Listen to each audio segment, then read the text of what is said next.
Hello, everybody, and welcome to yet another episode of the CXO Show, the favorite time for me of the week when I get to interact with some of India's most successful professionals in different domain. I know we're a training company and I know we're HR and L&D dominant as far as our guests are concerned, but we are going to mix that up a little as we go along. Today, I have Nikhil Bhende, who comes from Goa, which happens to be my hometown as well. Nikhil, how are you doing? Very well, Swapnil. How are you doing? I'm very, very good. How is it having Goan origins and living? You live out of Bombay? I live out of Bombay, of course. Okay. And Goan origins, it's almost fun, right? I mean, every 6 months I get to go to Goa. Yes, So that's always fun. I'm sure you would agree with me. Yes. I'm so happy to meet anybody from my hometown. It's not even funny. I'm delighted about it. So happy to know that you have a Goan connection. So just like I was mentioning pre-recording, and I mentioned this at the start of every show, the objective behind this particular show is to bring some of India's most successful professionals to talk to us in a nice, casual, intimate chat, and really be able to extract some of the secrets out of them on how they progressed in their career, how they succeeded in the career. And I'm hoping whoever is listening to this can extract 2 or 3 practical, implementable tips, strategies on how they can shape and look at their career. Because like I mentioned, these successful professionals are the people that in a way run the economy, right? They're the people that keep stuff moving, and that's why I'm happy to have Nikhil Bhende on the show. Nikhil, before we start a more slightly casual conversation, I'm going to very formally, like I do for all my guests, I'm going to read your introduction in a slightly formal way, and then we shall discard the formality. Does that work? Yeah. So before that, let me formally thank you for inviting me, Swapnil. And then now you can read out my formal introduction. Then Introduction. Okay. Yeah. So Nikhil is the head of human resources and people strategy at ICICI Prudential AMC, which is one of the largest AMCs in India. He has been with ICICI Prudential for more than 15 years and has witnessed and enabled the growth journey of the organizations by driving people strategy aligned with business strategy. Nikhil has been in the HR space for more than 2 decades now, having started his career in 2001 after completing his post-graduation in HR. He has extensive hands-on HR experience across industries such as consulting, BPO, and BFSI. Prior to joining ICICI Prudential, Nikhil was associated with firms like WNS Global Services, eFunds International, and ABC Consulting. Nikhil, like me, is a cricket enthusiast and is also passionate about music and tries to find space to appreciate the nuances of both his hectic lifestyles.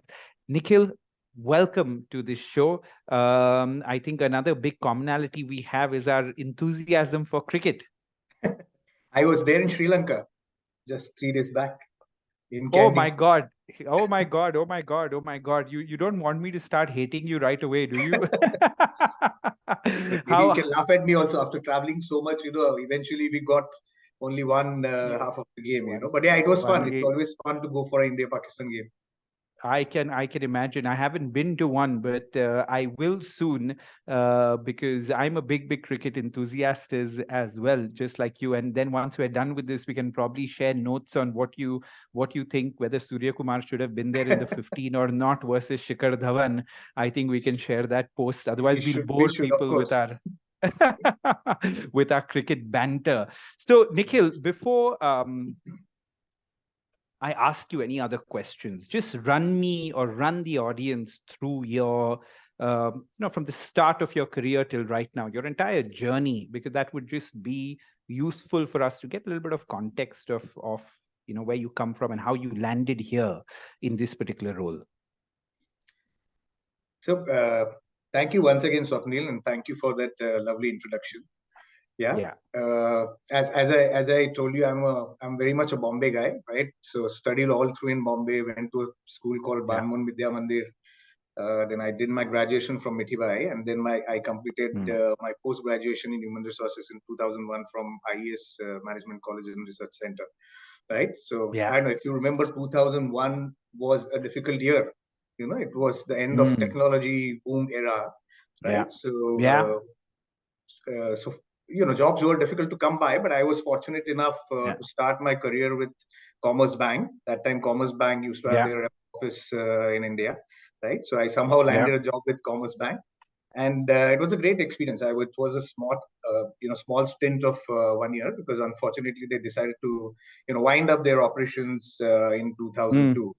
Right after that, those were the days of the ITS boom and BPO boom. Those were the peak days where everybody wanted to go and join the BPO industry, right? So I said, why not try my hand at that, because that's where you're going to get to learn a lot, right? So that's where my BPO journey started. I joined a firm called People One Consulting. It was then a JP Morgan venture, and I was hired for managing one of the turnkey projects which they were doing for one of the largest BPOs then. And it was a lot of fun. We had to, it was a long 15-16 day, 16-15 hours a day kind of a work schedule then, because we would have to screen like 500-600 people every day.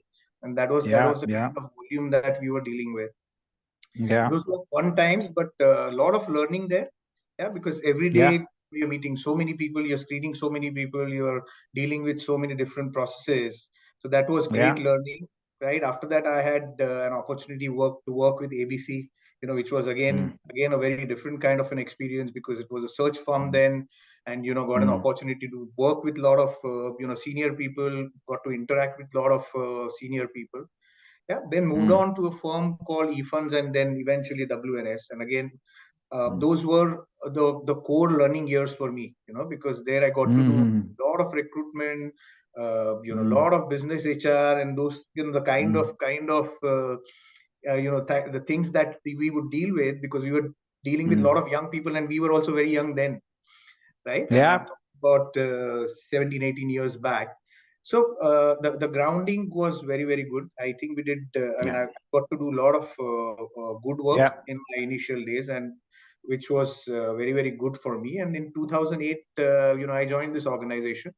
Felt extremely happy to have landed a job with such an esteemed organization, right? And come 2009, we had subprime, and everything suddenly looked very different, because industry went through a lot of turmoil then. But again, I think tough times teach you a lot. So again, I had joined this organization to do business HR for a very small business which was growing then. But obviously the profile changed very, very quickly, and then a lot of people were there, people changed, and a lot of opportunities came along. I was very, very lucky. I think you have to be at the right place at the right time to, and then you have to grab those opportunities. So I think I was able to grab those opportunities. So I got an opportunity very early to lead business HR. Then I did. I was heading corporate HR, where I got to learn compensation, learning and development. And in 2012, suddenly an opportunity came to lead the organization's, HR strategy. So I obviously grabbed it with both hands. I was only 34 then. So I thought I was very, very early. But the organization I work for, or the larger, brand I work for, has always believed in, giving those opportunities to young talent.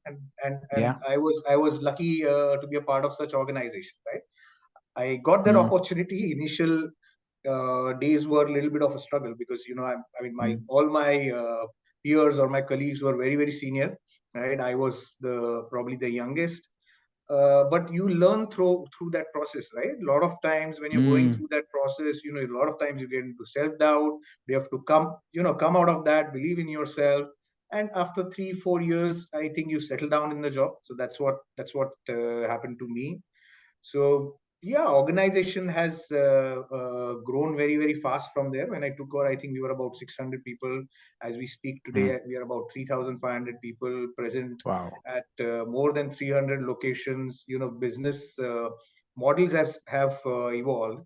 And I think people keep asking me what has kept me going for these last 15-16 years with this organization. I always say that I've been very lucky to be a part of an organization which empowers you.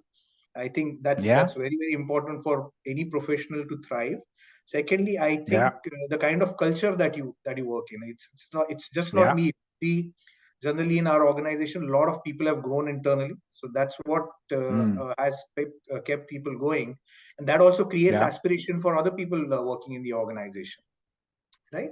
And we have been very, very lucky to be a part of a country which is growing very, very fast. Right. So though I have spoken about the journey of probably in 2012, 11, we were 1 lakh. We were managing an AUM of 1 lakh crore. Today it's probably 5 times in the span of 10 years. Industry has grown tremendously, but still today I think we are a young industry. So there is so much more to do. Yeah, and that's what has I think kept me going, and I think many more years of exciting work to happen within this space. So yeah, I'm very, very excited about it. So that's where I come Very from. good, Nikhil. Yeah, awesome. Nikhil, one of the things that I do, and I need to kind of give you a slight warning of it, is because I want people to take back some concrete things from this. I often, when my guests say something, I tend to summarize I make notes and I tend to summarize it so that people can take, and there's so much that I've taken away from just your introduction. I think throughout your introduction, it was so nice to see that you had such a big focus on learning, right? You used that word like so many times during I was just making a note, and that's so amazing because it just shows that you inherently believe in the importance of learning, and learning doesn't always need to be a course or a workshop. Most of your learning often happens on the job, right? 70%.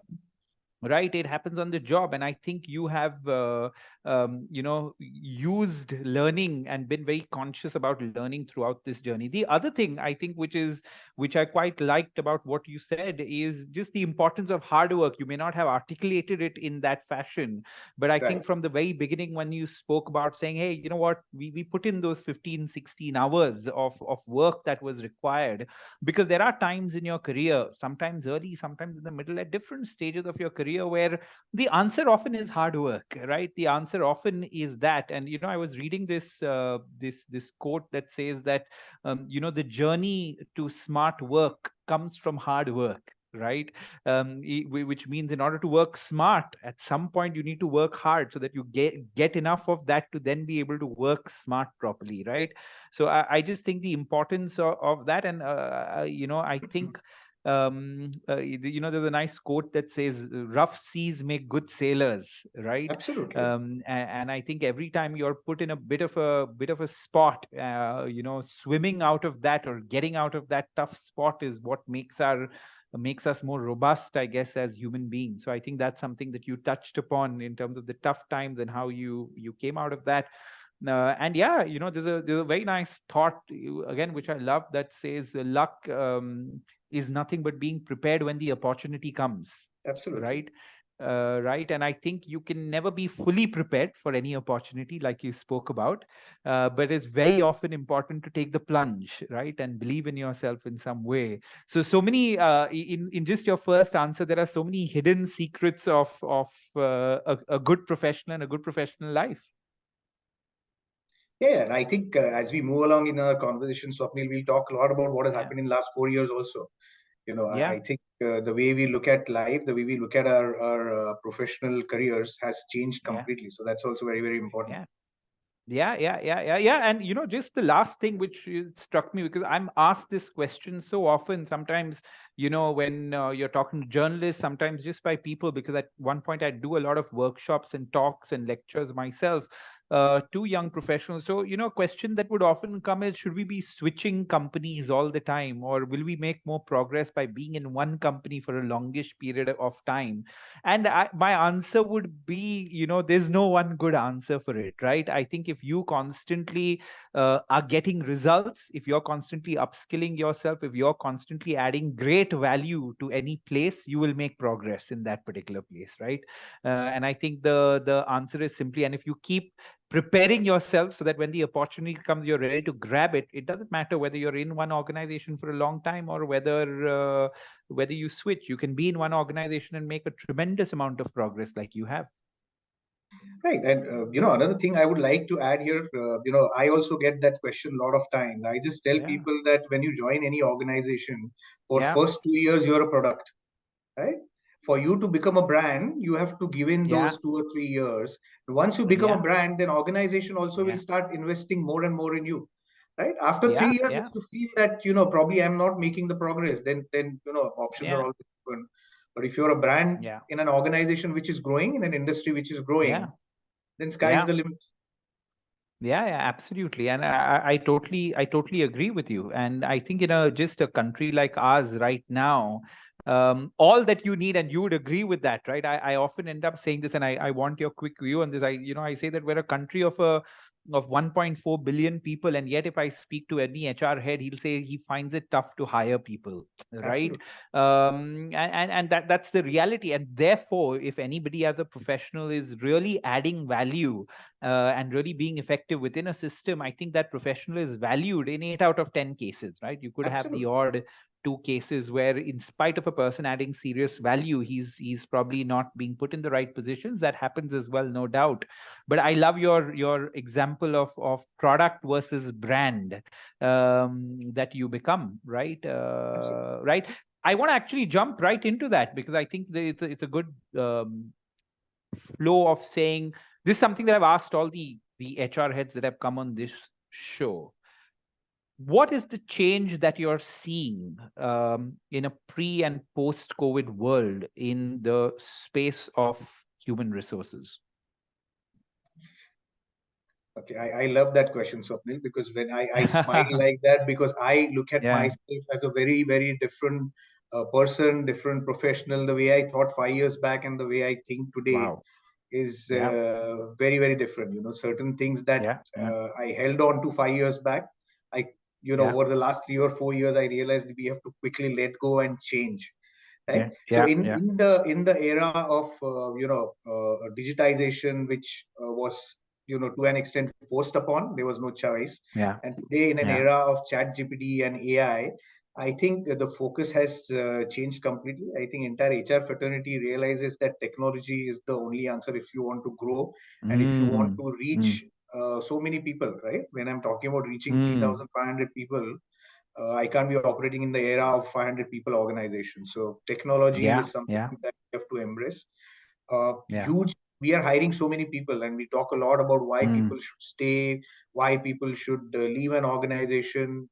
So there is a huge focus on employee experience, which probably we didn't speak about so much, right? And employee experience at all touch points, right from the interview to onboarding, to the kind of experience that people have every day when they come to office, has become extremely important. You talk a lot about culture. What COVID taught us is when you're suddenly away and working from home, it becomes very difficult to create that integrated culture, and eventually all organizations are about the kind of culture they drive. And that's what people look forward. So there's a huge focus on building the right culture. Again, your hiring methodologies have changed. There are different touch points. The onboarding has changed. So I think focus, which was probably lacking on use of probably technology, that has changed completely. Certain things that we held on to, very close to our hearts, we realize that, boss, at times you have to let those things go. So flexibility is the name of the game. Learn to be flexible. Give me a few more examples. So flexibility is what you've seen as another big area.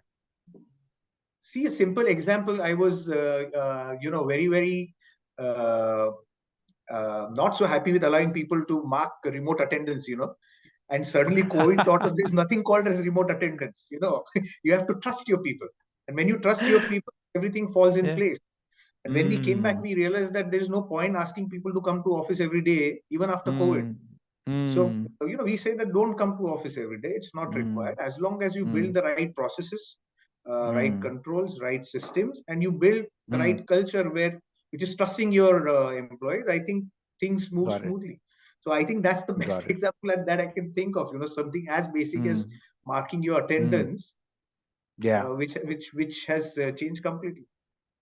Yeah. It's interesting. So tech, I think, is a definite. I'm telling you more about trends in every conversation, right? I think we've Yes, done of about course. eight of these episodes now, so I've had the good fortune now of talking to a lot of people, and it's great to see the commonalities across HR that I'm seeing, right? So of course, tech, I think, is the only answer, especially as organizations get bigger, and if we don't know how to embrace tech as HR leaders, and in turn your organizations, it's going to be the world is going to move ahead, right? And we need to be ready for that. And often what I find, Nikhil, is that the more tech comfortable, or the more I don't even want to use the word savvy, right, but just comfortable in technology the senior leaders are, that's really reflecting in also the way organizations function, right? If they're not comfortable with tech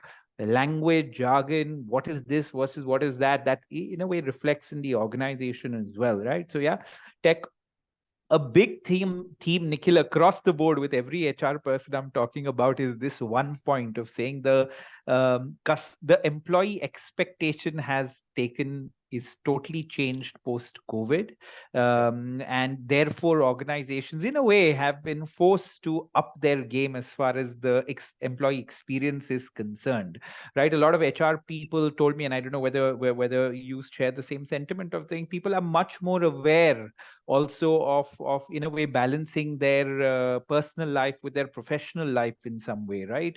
A lot more aware of the fact that they need to spend some family time, because in literally in a way god knows whether they'll be tomorrow in some way, right? So everybody talks about this new level of awareness that is coming towards this balance of sort, and I'd like to get your comment after this. And sure, yeah, I think flexibility, right? I think flexibility is something that is become very, very important.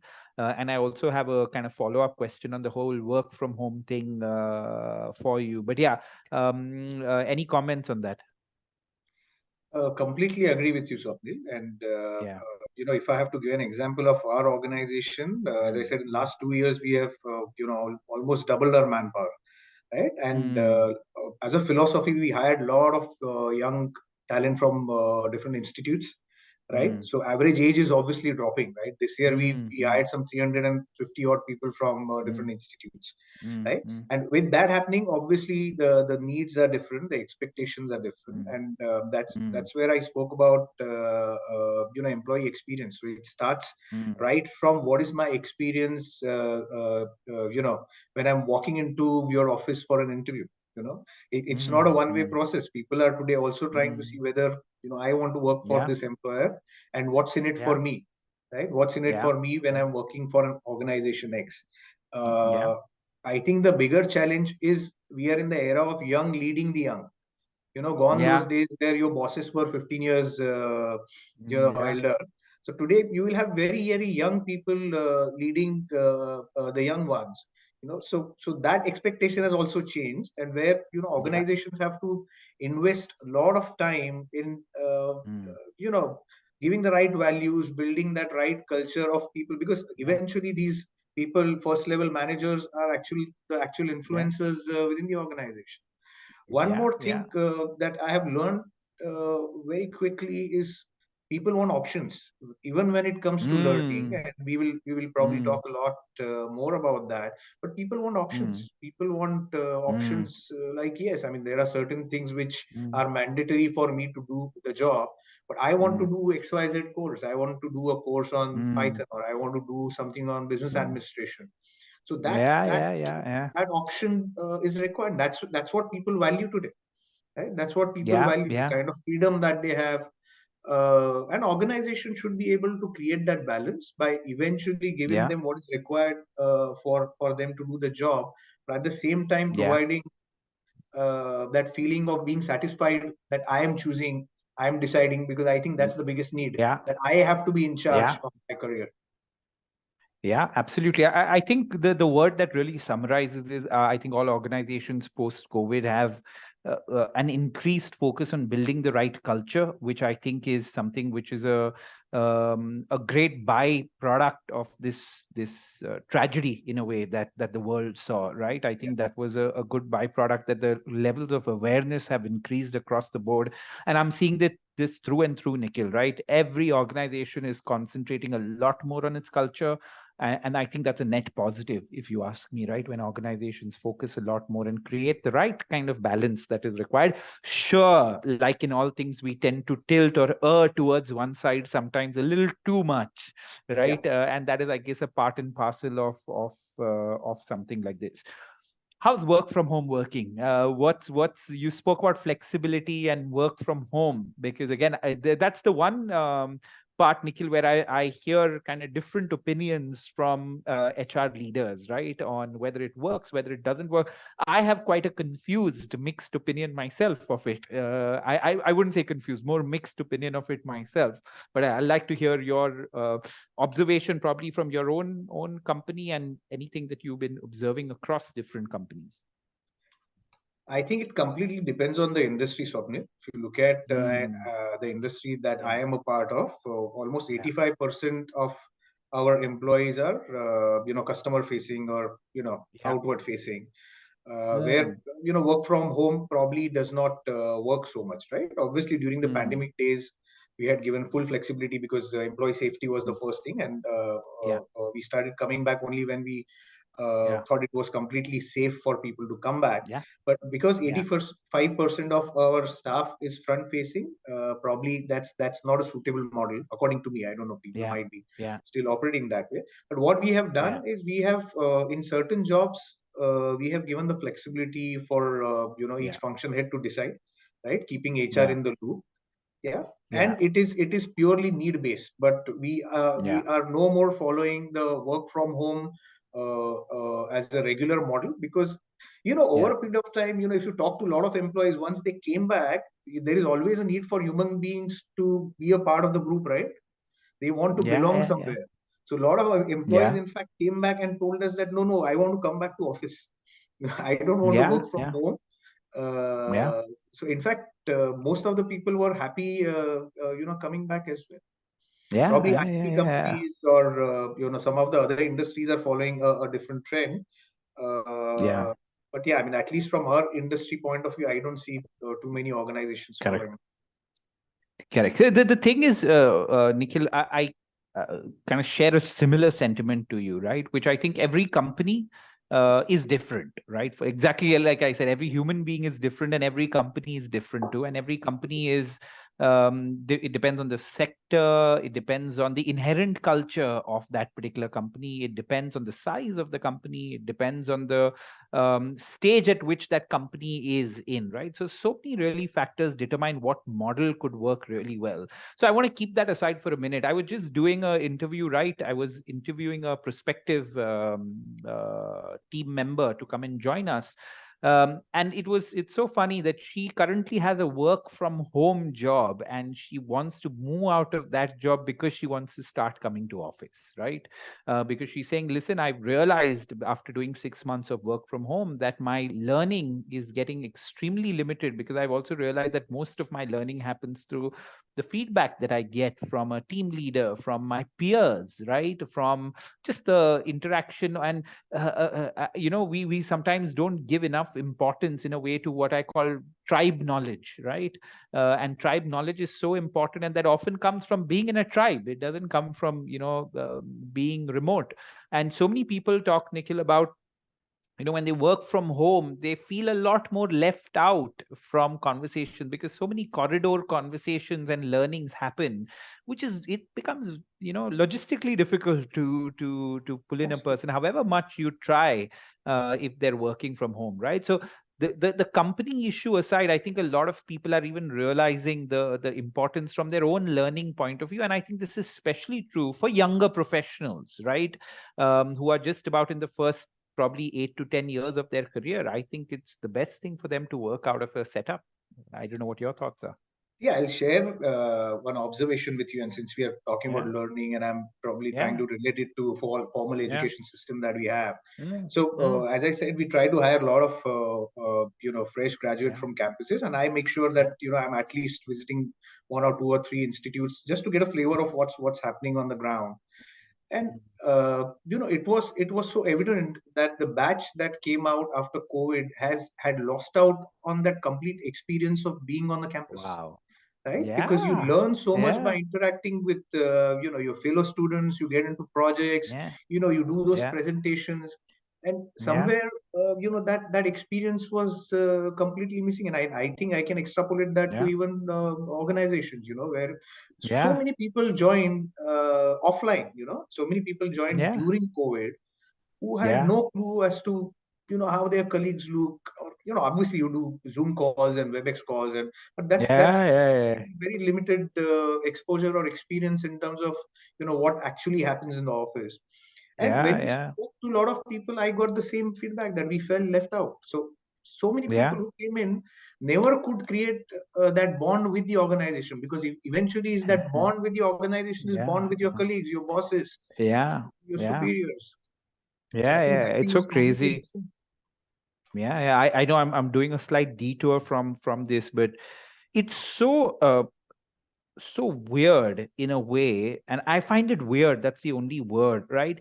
That the power of actually physically meeting somebody is has such a lasting impact as compared to even a VC, right? So, like, we're having this conversation, right? Of course, it's a lot easier for us to quickly, match our schedules and get this call done. But, the magic of actually sitting in front of somebody and having a conversation, the way that builds a relationship is so much more quicker in a way, than, 100 VCs done in some way, right? So I don't know what that is. And I often take that back to just thinking that this is a relatively new mode for human beings to interact with each other, because we've always been used to interacting with each other in physical spaces, and probably this got some evolutionary kind of background to it. And just to add another point, and I want you to weigh in on this, right? So when COVID happened, as a learning and development organization, we are present very strongly in the online space, and we're also equally strong in physical classroom space, right? So for us, we don't have a favorite child in some way. You get what I'm trying to say, right? If companies want to do it something fully online, where leaders in that space, if you want to just do it in physical classrooms, right, we can do that as well. However, when every HR head or L&D head spoke about saying, hey, everything is going to go online, and I would tell them, you know what, yes, a whole lot of stuff will go online, no doubt about it. But if any one of you all feel that physical classroom sessions are going to totally be eradicated post COVID, I said, if I was a betting man, I wouldn't put my money on that, right? Because there is something very magical in again, learning and development, whether it's college, school, or corporate learning, right? When you're sitting with your colleagues in a group of 15 and 20, sitting there in a classroom in a way where the facilitator forces you to keep your mobile phone away, right? And say, now listen, now focus on what is happening there, and do be immersed in the exercises and do all those things. I said, listen, I wouldn't put my money on that going out of style. And Nikhil, I'm sure you would agree that the minute COVID got over, the demand for physical in classroom sessions kind of went through the roof, and the demand for online learning, both in terms of virtual live and self-paced life, even that went through the roof, right, for us. But this didn't go out of style. So I wonder what thoughts on that are. Completely agreed with you, Swapnil, because the kind of experience Yeah. that you get in a classroom, I think it's always going to be hybrid, right? There is no Yeah. one answer Correct. to this, Yeah. because Yeah.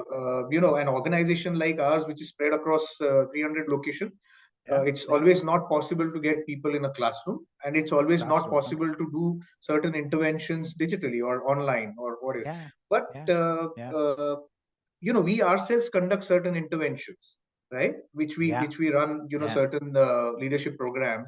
The entire purpose Yeah. of going and being with people in the classroom is you get to learn so much. Hmm. We get to learn so much Yeah. from people. We get to know that what's Yeah. actually Yeah. happening on the ground. We get to learn so Yeah. much through their experiences. Certain things that we are assuming Yeah. sitting in the corporate office Yeah. are very different Yeah. from what's happening on the ground. and after 2 or 3 years of the actual pandemic, so many times we got feedback saying, I have not gone through a training program. And we were like, you went three modules. No, but that was online. So we still have that mindset that, actual intervention I have to be in the classroom, but that also has to change somewhere, because that's not always going to be possible. So we always try to educate people that, yes, we understand this is important, but it's always going to be a journey, which is going to be a mix of every classroom, yes, which will get assigned to you, certain on-the-job projects that will get assigned to you. So everything is very, very important, create overall learning experience. Correct. I think that hybrid it summarizes it in some way, right? And that hybrid will be a mix of a lot of different things, not just your virtual and classroom, right? Like you said, it could be on the job, it could be a book for all that right? It could be just about anything. But again, I feel that there is some evolutionary aspect to that, because I don't know who I was speaking to. I was just telling them that human beings, since the dawn of time, have been used to learning through peers, right? You learn through either one-on-one interaction or one-to-many interaction where people are together, right? So we've been forever evolutionary trained to learn in that fashion. So it becomes very difficult, and therefore I guess we love it that much, right? Therefore we have a fondness for sitting next to somebody and enjoying that experience. But I think in all kinds of learning, hybrid is the answer. There has to be an online component to it. And some things, Nikhil, work so wonderfully online, right? You get what I'm trying to say? Certain things, for the super learners within the organization, or people that actually want to learn, online is such a fantastic way of doing stuff as well, right? So yeah, great. So Nikhil, where did the interest in HR come from? Because when I was going through your profile, you did your MBA in HR. So you weren't like me. You were very clear back in college that, listen, I'm going to be in the field of HR. And it's amazing that you went to the heights of your profession by being an HR head, and that too so early in your organization. So where does this love for HR come? See, when I was in TY BCom, we used to have a subject called OB, and I'm sure you would have, if you have done your BCom, you have studied that. And that was my favorite subject. And that's where I thought that, I would probably like to do something, on these lines. And then you always look for inspiration, right? Always look for inspiration in life. So one of my very good friends, father used to be a head of HR of a very, very large organization. I used to go to his place almost like every day. I always loved those conversations. I loved the stories that he used to share. I'm talking about those days of, actual IR days where you are dealing with a lot of blue-collared staff, etc. The experience is very, very different. The challenges that he spoke about, different story that he used to tell us, right? And I really found those interesting, and that's where I developed that interest. That's where I said that, obviously I decided I would go for my post-graduation. And I decided that, HR is something that I would like to do, because I like what this person is doing. So I decided to go ahead with that. Obviously, my friend is also heading HR for a large firm now, his son. So yeah. Oh, wow.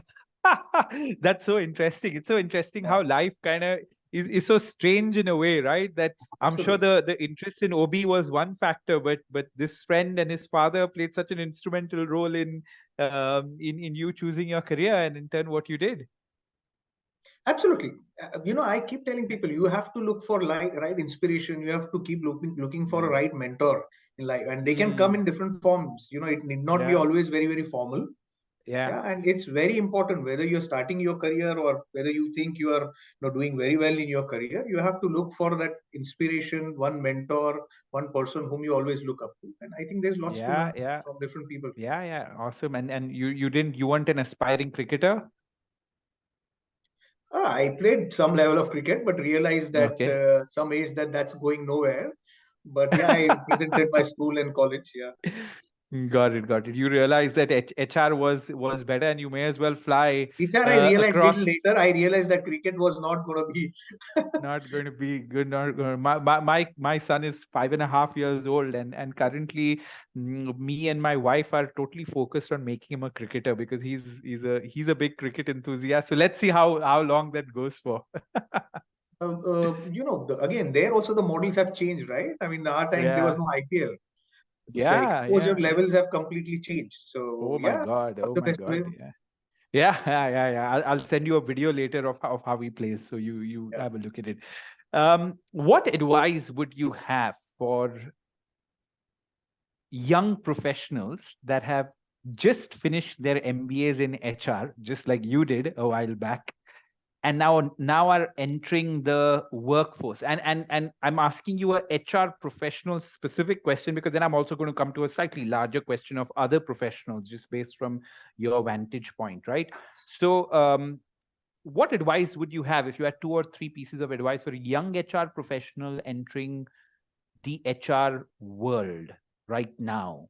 Give us your 2-3 pieces of advice. So first advice to all young professionals who are starting their career, whether HR or any other, please choose the right organization and not the compensation. Compensation follows if you choose the right organization, right? Wow. Yeah. That is number one. Secondly, once you choose the right organization, please be open to what's coming your way, right? You cannot choose that I want to do X and I don't want to do Y. There is always a process, and as a professional you have to do everything. You can't say that I'm not going to do, say, recruitment and I want to get only in L&D, or I don't want to do L&D and I'm going to do only recruitment. Doesn't happen that way. First 3 years, just trust the process, because you have chosen the right organization. Right organization will have right processes to build their people and build the right skill sets. So I think these are the two main things that one needs to always remember. And then once you join the organization, just try to learn from people around you. Be open.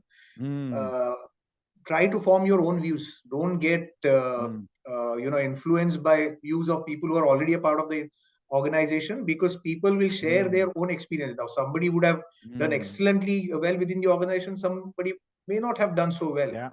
So it's very important that you follow your own path. Be open, listen to everybody, but just take what's right for you. That's very, very important. So I think these 3 things one has to remember. And again, I think this is more generic than HR. I have lots of follow-up questions on this thing, right? So number one, I'm a young professional. I'm joining, and I ask you the question saying, how do I know whether this organization is right or not? I'll say, Nikhil, it's easy for you to say, join the right organization, but how do I know if it's right? What would be my riders to know that is this right? One is do your right research. Secondly, decide what kind of organization, what kind of industry you want to be a part of. Third is what kind of people you are interacting with, right? When you do your MBA, you are also taught to the people side of it. You're talking about what you're interacting with different kind of people. You're given exposure through a lot of guest lectures, so you know what kind of professionals that are coming and interacting with you. So as much as the interviewer or the organization is trying to assess you, one should be in a position to assess in terms of whether these are the kind of people that I want to work with, whether my mindset is matching with what they're talking about, right? Ask those right questions. And there is no harm when you're starting your career. You have invested 16, 17, 18 years of your life to get where you are. You spend a lot of money to do your post graduation. So there is no harm in asking those questions. And in fact, a lot of open organization would love that attitude, that you're being very frank and open. And that's the right organization. A lot of times it's gut. There is no list of questions that you should ask. But if you like what you're hearing or what you're seeing, or the kind of experience you have while talking to people, or what you've researched, what are ex-employees saying? There are a lot of platforms which talk about employee experiences, etc. So I think it should be a mix of research, what industry you want to be a part of, and the people that you're interacting with, the profile of people that you're interacting with. All these things fall in place. I think that's the right organization for you. Got it. I think that's a good one. So I'm just going to say a few things. I think my advice to, like you said, any professional would be quite identical, right? Because I think there is nothing more important than, especially for an early professional, to be part of the right organization. And I think the right organization largely would revolve around great culture, Number one. Number two, it would be around a high growth place, because that often gives those opportunities exactly like you possibly got, right? Because the high growth nature of your enterprise. So a high growth place, the right culture, high growth place. And then after both these things, trust your gut in some way, right? But Nikhil, the problem that I often find with the gut is the gut often reflects some of your core unconscious beliefs that you may have a lot of things, right? Your gut is often a reflection of that. And as a young professional, sometimes there's so many things that you're hearing about stuff, right? That often your gut is not as well informed as it should be, right? That often becomes the problem. But I think going into a place and really saying, hey, you know what, I enjoy the culture here, right? And I think for me, Nikhil, the most important part of any culture is respect, right? Are you feeling respected even as a young professional coming in? And if you're not feeling respected, no other foosball table or table tennis table or a billiards table in your office is going to create the culture, right? Respect is going to create the culture. So if you feel respected, great. That's a good start off with the right organization. High growth, and then trust your organization. I loved your second point, Nikhil, where you spoke about be open to what comes to you, right? In the first 2 or 3 years. I love this quote, I may not get it perfectly right, but somebody said, every person must know everything about something and something about everything. Right. I think that's such a lovely use of words, right? Every person must know everything about something and something about everything. So in the end, you may become a recruitment specialist, right? In the end, you could be a, talent development specialist, an L&D specialist. But that experience that you have for a couple of years doing hardcore recruitment, if you think that is going to waste, it's definitely not going to waste. You're going to learn so much from that experience of the thousands of CVs, and you get what I'm trying to say, right? So in fact, I so always agree with say that you. if you get a recruitment job, jump onto it. Because, like you said, you are looking at those 1,000 CVs, you are getting to interact with all the business heads, right? You understand what the business is doing. You are getting to meet so many candidates who are coming from different organizations, different thought processes. So you get to learn so much, which that can be implemented in any other role. You get into business HR, learning and development. As a recruiter, you learn so much about what the business is looking at. That's very, very helpful. So I love that point of saying, right, just be open to what comes to you, especially across the first 3 years for sure, if not more, right? And don't try to be too choosy about saying, I only do this, and don't put yourself in a box too early on in your career, because you're not really giving yourself the right kind of exposure. And especially if anybody's aspiration is to become an HR head like you, I think you would definitely agree that the thing that helped you the most was this diverse experience that you had, right? Even before joining your current organization, because you did hardcore recruitment in a place that required lots of it. You also worked in an agency that did it, and then worked across such different roles. So even if you want to go and your aspiration is to, hey, I want to become an HR head in the head, that exposure across all these different functions is very important, and the earlier you get it, the better it is. Absolutely. Right. And I also think people, if there's one thing that they could really take away from this conversation, is sure, specializing is important, right? But I think before you specialize in one domain, getting exposure across a lot of different domains is extremely important as well. See, as you rightly said, eventually, if your aim is to head any function, some people may choose and say that, no, I just want to remain in L&D and OD. And that's what I like. That's absolutely fine. Fine. If your aspiration is to probably become a head of the function, then you will have to be a specialist of different functions at different points in time. Right. So if you're a compensation specialist for 5 years, then somewhere you'll have to go and become an L&D specialist also, and business HR person also, before you start heading a function. So it's extremely important. Yeah, absolutely.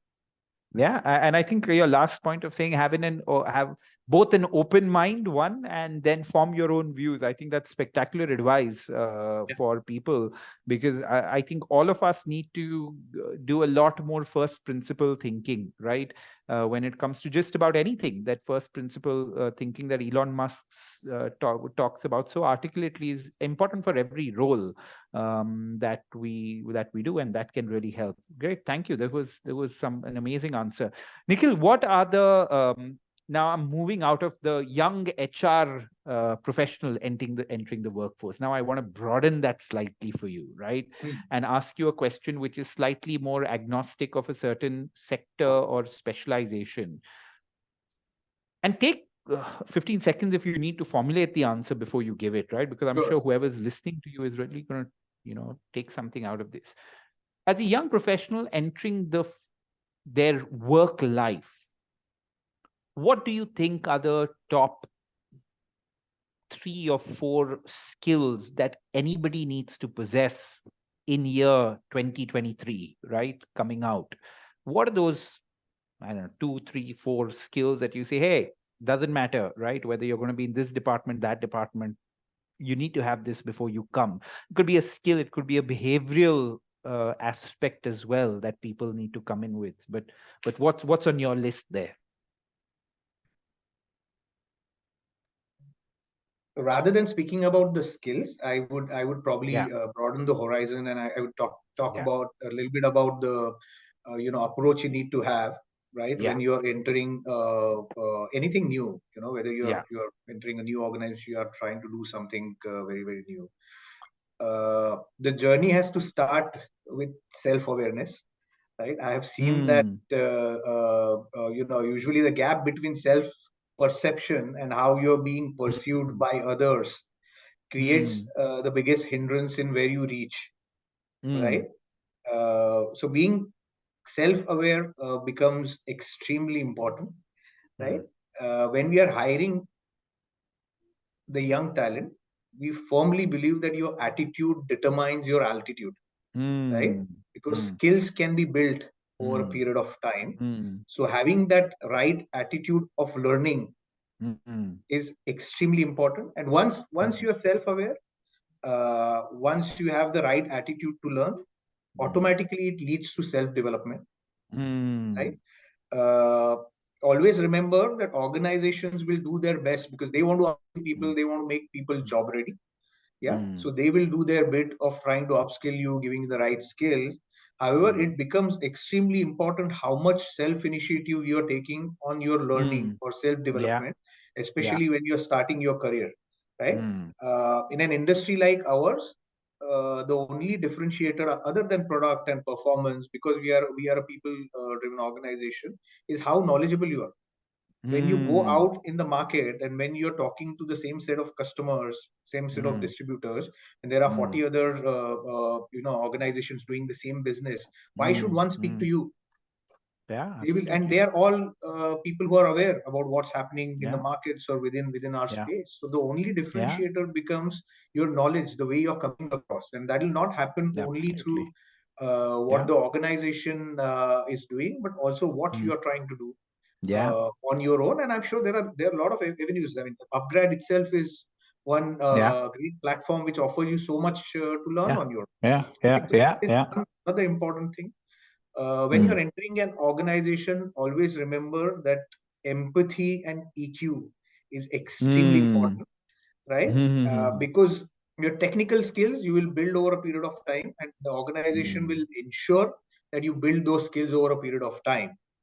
But empathy and being high on emotional quotient is something that you have to work on, because eventually your success lies on how you're managing the environment around you, how you're interacting with your peers, how you're interacting with superiors, how much you're able to influence your environment. I think that's 70% of the time that's what is going to determine your success rate or your growth rate. And another, if I have to talk about a hard skill, then I think numbers or analytics is something that is going to play a very, very important role. So see how number savvy you are in whatever field you are entering, and try to have some knowledge about how the technology is progressing in the world today. Right? Like you rightly said, you can't run away from that. You need to understand. You have to have basic. You have to be aware of what's happening, and not probably savvy, as you said, but you have to be aware of what's happening in that space. I think amazing answer, right? So let me just take from the bottom and make some comments on it, right? Sure. So I think every professional today needs to be as tech savvy as he can possibly be, right? I think that's the best way to put it across. Now, some will have a more natural inclination to it. Some may not have a more natural inclination to it, right? But you can't, I think it's safe to say, Nikhil, that you can't leave it to inclination anymore, right? Even if you're, not inclined towards it, you need to try to do the best possible that you can to become tech aware and, if possible, tech savvy, right? And just this may sound ridiculous when I say this, that given the amount that we probably use Excel, right? Just a person really being superbly competent in terms of using Excel, right? Just his tech savviness there can have such a big impact on his output that he's producing, right? Versus somebody who's not. So sometimes the tech savviness is not even being an AI engineer, probably. You get what I'm trying to say, right? It's just realizing how to use possibly so many of these tools that are available, right? And I was reading this thought somewhere which says AI won't take your job, but a person that knows how to use AI well most definitely will, right? So in the end, somebody needs to input stuff into that thing, and you need to at least be smart enough or upskill yourself enough to be able to do that. So I think tech savviness is very important. Analytics, I think, is again, I couldn't agree with you more, right? Because what we're seeing as a general trend, Nikhil, is today every meeting starts with somebody saying, show me the data. Right? You get what I'm right. It doesn't matter whether it's a marketing meeting, a L&D meeting, a HR meeting, a supply chain meeting. It doesn't matter. It starts with show me the data, right? And if you're not savvy with data and numbers in some way, I think you're going to suffer, right, as a result of that. So really throwing yourself head on into the world of getting better at this is something which is important. Empathy, EQ, definitely. I think that, again, that's a great point, because all work is about people in the end, right? Your customer is a person, your boss is a person, your team member is a person, your subordinate, or everybody is a human being, right? So if you don't have the ability to work well with those human beings across the board, it's tough for you to be able to navigate the workplace, right? So again, I think great point there. And yeah, I think the starting point of just about everything is self-awareness. The more self-aware you are, like you mentioned, of realizing that however much you love cricket, maybe HR is your stronger suit, right? Also, having that realization is so strong, which I think both of us as cricket enthusiasts probably had very early on, right? Yeah, in our lives. But I think that self-awareness is very important, and yeah, having the right attitude, like you mentioned, right? I think what is having the right attitude, though? If somebody came and asked you, saying, hey, I've heard about this attitude world a little too much, my parents spoke about it, my teachers have spoken, but nobody's really broken it down for me. So what would you say? What is a good attitude? one is being open to other people's view, right? Yeah. Okay. Appreciate that every individual is different, right? Yeah. Everybody is Yeah. coming from a different background, right? So first Yeah. of all, be open that there can be a different view, right? Yeah. That's number one. Yeah. Second, listen actively. There is a huge difference between active listening and listening. Yeah. You will be actively listening only if you're genuinely interested, and only if you're genuinely interested, then you are going to get, other people are going to reciprocate, right? So listen actively, and at times be open to accept that what you are thinking probably was not right, and there could be a different thing which is probably more relevant for the situation or the solution that you're trying to find. I think if these three, and be open, I've kept talking about it, be open, be open. I think right attitude is all about accepting that, what I hold close to my heart is not the only thing that exists in this world, and it is Yeah. at times okay to, let go of that and accept something else that you've not thought about. So I think that's Yeah. what I have to summarize what the right attitude for me is. It could mean different Yeah. things to different people. Yeah, I think again, a trend that I'm seeing, an analytics trend that I'm seeing in our entire conversation is your you talk about being open, right? I think in different parts you've spoken about, and I think that's very important in a world that is so ever changing, right? If you're not going to be open to ideas, if you're not going to be open that your point of view could be incorrect and somebody's could be better or right, I think that's very important. Nikhil, we always say that on the lighter side, that if you are not open to change, then you will be changed. You will be changed, of course. Of course, so be right? open to change. Yeah, absolutely. Right. Nikhil, we've almost run out of time, but I have one last question for you. And then probably whatever ending notes you may have. You spoke about a few trends of learning and development that you have seen, right? Throw light on 2 or 3. I think you spoke about one where you said people want options today when it comes to learning and development. That's what you said early on in our conversation. What are some other trends that you're seeing in learning and development? Very, very clearly, what we are trying to do as an organization, I could probably start from there, because this has come through our learning over a period of time. A lot of it used to be a push method, right? Where we felt that XYZ skills are required and do, ABC job. And that's where we were trying to push a lot of things through.